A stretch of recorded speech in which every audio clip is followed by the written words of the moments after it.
check yang nombor 4 tadi, check gearbox. Kita kena start engine lah. Kita akan start engine. Hai semua, Assalamualaikum. Okay, hari ni saya nak share sedikit lah pasal macam mana kita nak periksa kereta terpakai. Jadi kebiasaannya, biasa kita akan pergi kedai used car, and then salesman akan datang kat kita lah. Dia akan bagi tahu kereta ni macam tu, macam ni.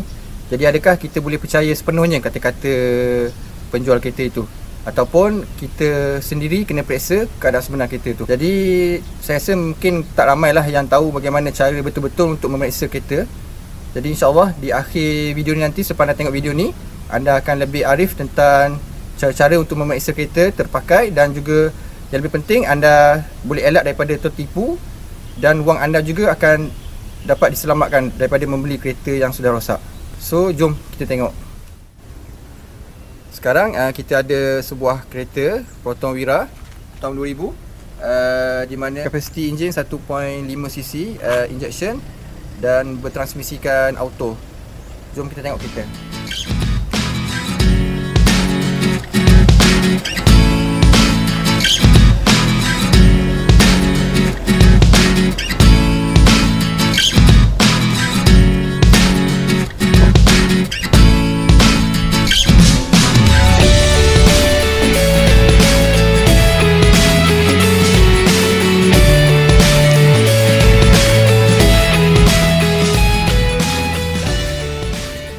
Sebenarnya ada 5 perkara yang anda kena periksa. Yang pertama adalah anda kena check sama ada kereta ini dijaga dengan baik ataupun tidak oleh owner yang sebelum ni. Yang kedua, anda kena check sama ada berlaku kebocoran pada enjin dan adakah enjin masih lagi dalam keadaan yang baik. Yang ketiga, anda kena periksa sama ada kereta ini pernah overheat ataupun tidak. Yang keempat, anda kena periksa dia punya gearbox. Dan yang terakhir sekali, nombor 5, kita kena test drive kereta ni dan kita kena cuba tengok dia punya rasa, dia punya stability, handling dan juga sebagainya. Okey, yang pertama, jom kita periksa sama ada kereta ini dijaga dengan elok ataupun tidak oleh owner sebelum ni.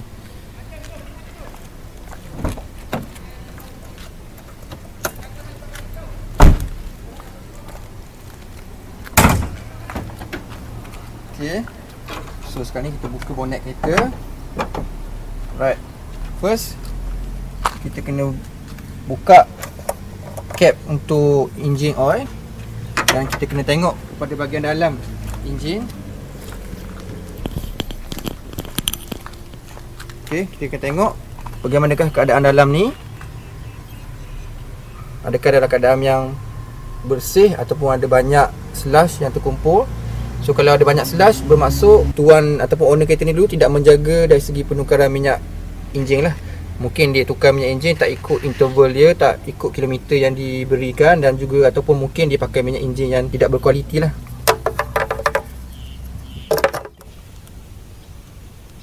Okey, kemudian kita akan periksa dari segi gearbox pula dan tengok dia punya minyak color dia warna apa. Mana tak gitu. Okey. So kita boleh lihat kat sini warna minyak gearbox. Kalau minyak yang baru punya, warna dia memang cerah lah. Okey. And then bila kita dah selalu bawa kereta tu, lama kelamaan dia akan jadi warna gelap sedikit. Jadi untuk kereta ni, warna dia masih lagi boleh diterima lah. Okey, tak adalah gelap sangat, masih lagi okey. So owner dia memang jaga baik lah minyak gearbox ni. Okey, and then kita periksa dari segi tangki air pula . Okay, kita tengok bahagian dalam tangki air. Kita check bahagian cap ni. Okay, kalau keadaan bersih, memang bagus lah.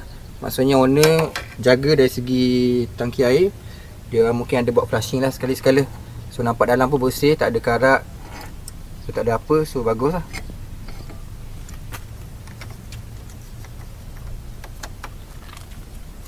Okay. Kemudian kita check level minyak power steering.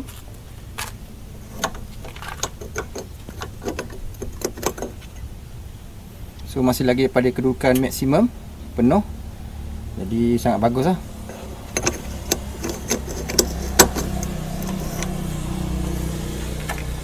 Okay, dan last sekali kita akan check level minyak brake.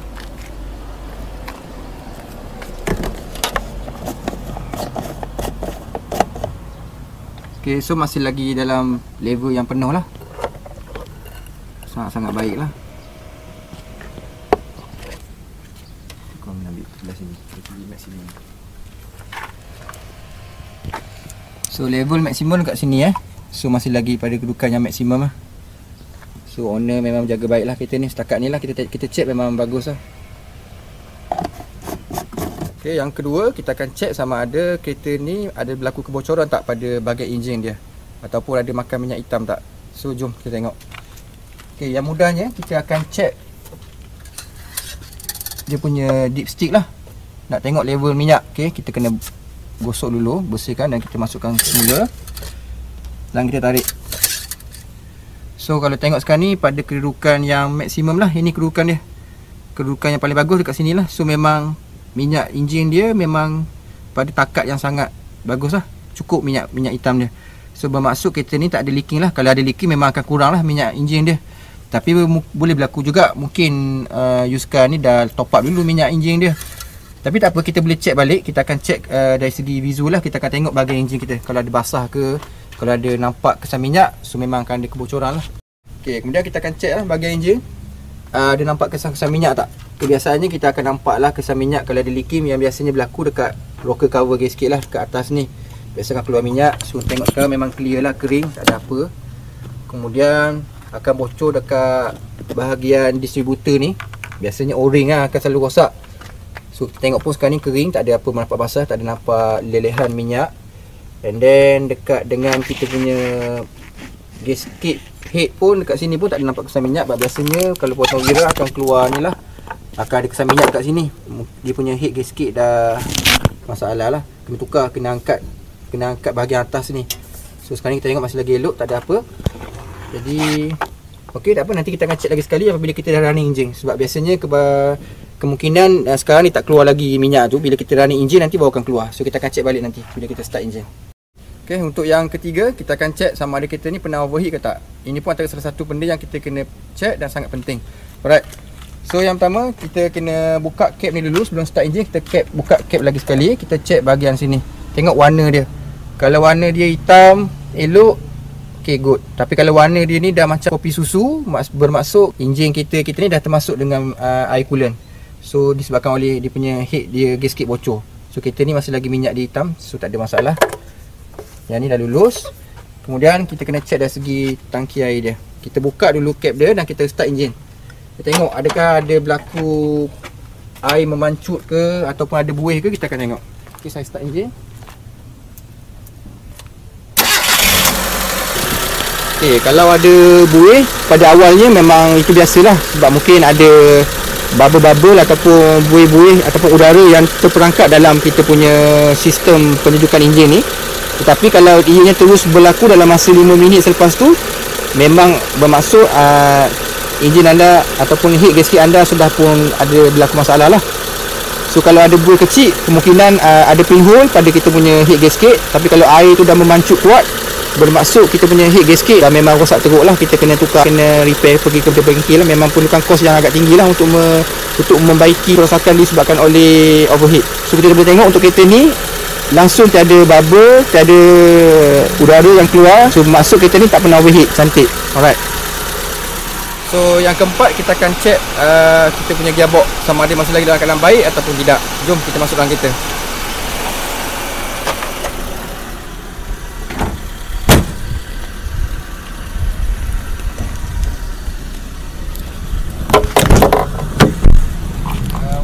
Check yang nombor 4 tadi, check gearbox. Kita kena start engine. Okey, dan kita tekan tarik handbrake.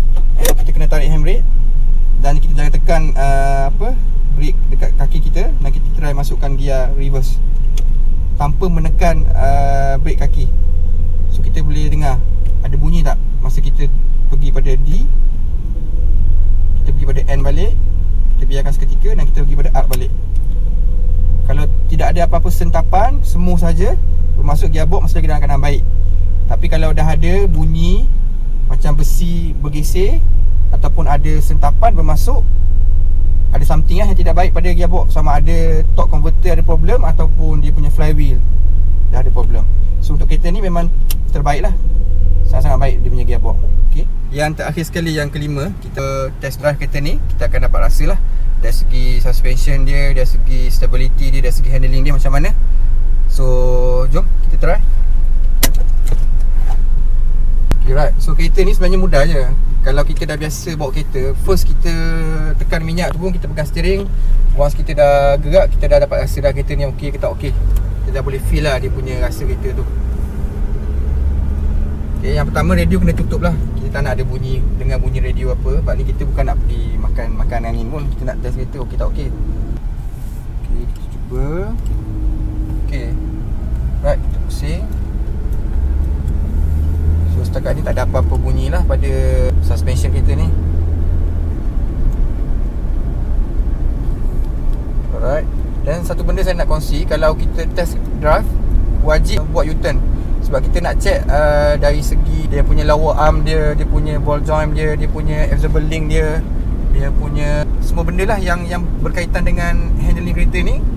Masa tu lah kita nak check pun. Sebab dia semua akan main peranan masa kita buat U-turn tu. So kalau kita dapat rasa ringan ke, dapat rasa macam longgar-longgar ke, ada bunyi, itu maksudnya ada problem lah. Tapi kalau masih lagi smooth, tak ada apa, kira saya try U-turn. Okey, tak ada apa-apa bunyi, smooth. Steering pun tak ada gegar apa. So suspension dia memang baik lagi lah. Walaupun kereta ni dah umur hampir 20 tahun, tapi setakat ni okey lah, tak ada masalah.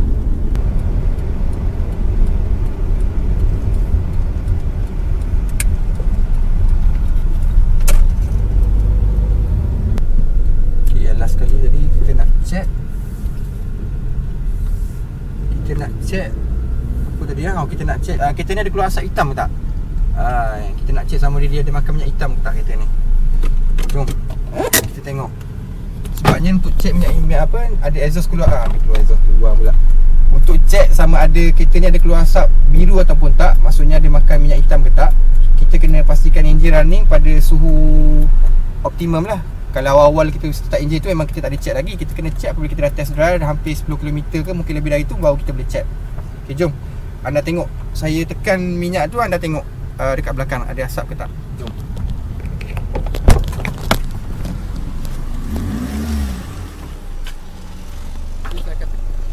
So saya akan tekan pedal minyak.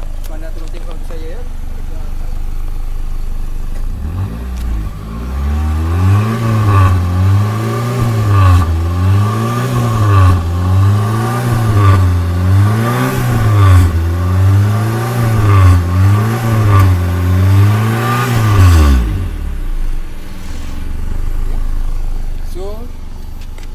Kereta ni memang tak ada. Mesti ada keluar air lagi dekat exhaust. So maksudnya kereta ni tuning dia masih lagi cantik. So kereta ni tak ada masalah, tak makan minyak hitam. Okay, so kita dah selesai untuk episod kali ini. Jadi secara overallnya kereta ni kalau ikutkan memang tak ada apa-apa masalah lah. Semua dalam keadaan baik. Dan kalau ikutkan memang boleh belilah. Tapi jangan belilah sebab ni kereta saya punya sendiri. Kalau tak, saya nak pergi kerja naik apa nanti. Alright, so saya cuma nak bagi satu nasihat. Memang betul lah kereta terpakai kita tak ada nak expect macam kereta baru. Tapi adakah harga yang ditawarkan itu berbaloi dengan keadaan kereta? Jadi anda fikir-fikirkanlah. Sebab kuasa membeli pada tangan anda. So itu saja. Assalamualaikum dan jumpa lagi. Bye.